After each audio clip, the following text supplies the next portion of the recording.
The Half-Life 2 aesthetic is something to be desired even to this day. Games have tried and mostly failed to capture the desolation that comes with the heavy responsibility of saving an entire city from complete assimilation. What is the source of this desolation in a more concrete sense? We are mute. We are alone for most of the game. Because we are mute, Valve allows for us to hyper-focus on our surroundings. With this comes the noises and visuals of our environment. This is where the ambiance of the game is most profound.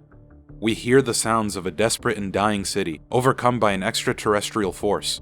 We see the radioactive and caustic swamps, the decrepit buildings, the blood splatters, the viscera from humans turned zombies. The surviving humans of City 17 don't even have time to evaluate their own psychological state because of the constant fleeing or fighting.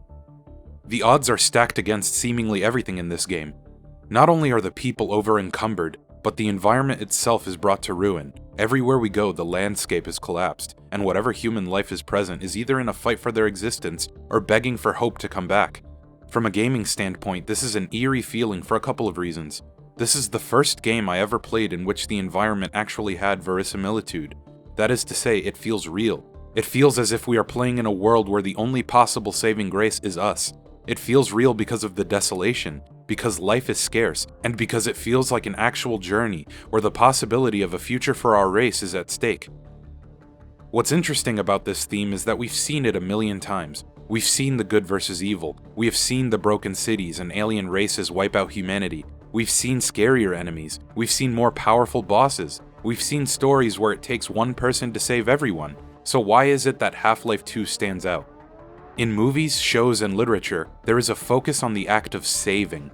When presenting a story in which the end goal is to save humanity, there is more often than not a direct focus on the heroic acts themselves. For example, in all the Marvel movies, exposition and plot only exist to serve the powers and extraordinary circumstances tethered to the heroes, and rarely the other way around.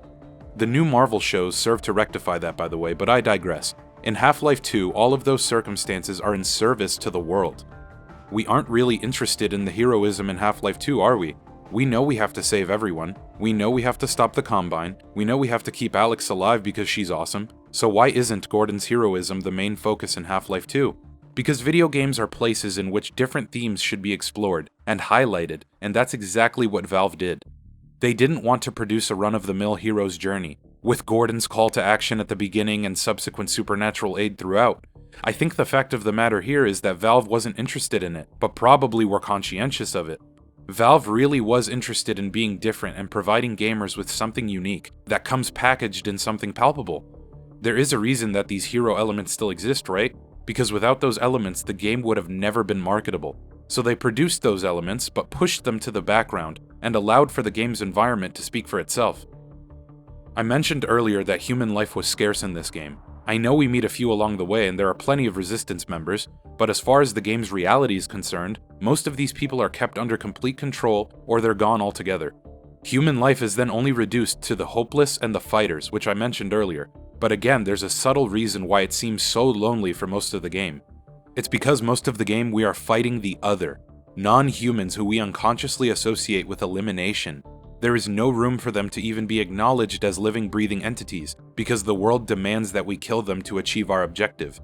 So the whole game lets replace the idea of humanity with the idea of the other, and the fact that they always stand in our way. I can't overstate how much of an unconscious effect this has on our ability to assess the world we are in. The only repetition we get in this game is the removal of the other, and this takes our attention away from the humanity. I think the execution of this idea is extraordinary, and it only took me until my recent playthrough to realize it. What can also classify as the other in this game is the abundance of machines and digitized entities. Throughout the game, we are peppered with scanners, turrets, man-hacks, roller mines. Talk about replacing humanity. This completely removes life altogether. I think a huge part of the desolation feel for me is the fact that these pieces of technology seemingly come from nowhere on their own terms. They just pop up and present a threat and we have to deal with them, but they don't produce breath sounds or say anything threatening. The fact that sometimes we aren't even shooting at living things is itself a very uncomfortable feeling, because of the way it's portrayed in Half-Life 2. One final comment on the other. I think the reason why they feel like other to me, as opposed to just another enemy we have to destroy, is because we don't even know why they're here or where they come from. So it's not like if we were at war with Canada, and they just couldn't stand us anymore so they attacked us. We may know some of the reasons for the Combine attacks, mostly because their goal is to become a Type 7 civilization, and that kinda comes with complete destruction. But we still don't know where they come from. So not only are they the other, they are completely unknown to us. We have no clue what they are, and they don't seem to be interested in sharing that information either. So it's interesting, usually the best way to conquer an enemy is to know them, but in this case the enemy might as well be shadows. They are denatured from our intelligence, and that's terrifying. This absolutely all factors into the feeling of desolation. Oh yeah, and Ravenholm. Every work of creativity and uniqueness is influenced by an archetype. In Half-Life 2, there are several archetypes that influence the environment and gameplay. The archetypes stem from themes rooted in hermetics. An idea from this school of thought is the one above all, the Divine Ruler. Obviously, at first glance, this can be construed as G-Man or even Breen. One could even say the Nihilanth could be that god, but we destroyed him in Half-Life 1. So there is a theory that there is a Divine Ruler that has influence over everything in the Half-Life world, the employer of all employers. It would be interesting to entertain, and even more so if we get some answers in the inevitable next Half-Life game. Good versus evil is the most common hermetic theme, and this is quite apparent in Half-Life 2. One of the most interesting hermetic themes is the fall of man. So again, this is quite apparent, but they tweak it ever so slightly to serve the Combine's purpose. There is a bit of a duality to this theme, and that is the fall and the enslavement of man. Since the Combine also want to become a Tier 7 civilization, this means they must subsume entire galaxies, and that means the existence of all life must be under their control and influence. So they kill humans, but they also take them as part of their ultra-civilization, and there's a lot to think about in that idea alone. And Half-Life tackles a lot of these themes as natural parts of the world. If I want you to take anything away from this video, it's the fact that Valve made literary structure and artistic finesse into something so subtle and natural, you felt it and you didn't even notice it.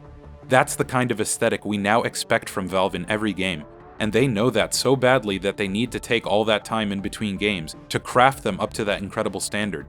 They achieved that very well in Half-Life Alyx, so let's see how they continue on with future endeavors. I love this fucking game. I know all of you do too. Iconic without any hesitation, and thoroughly timeless. I hope you guys enjoyed my little dive back into this game, and thanks for watching.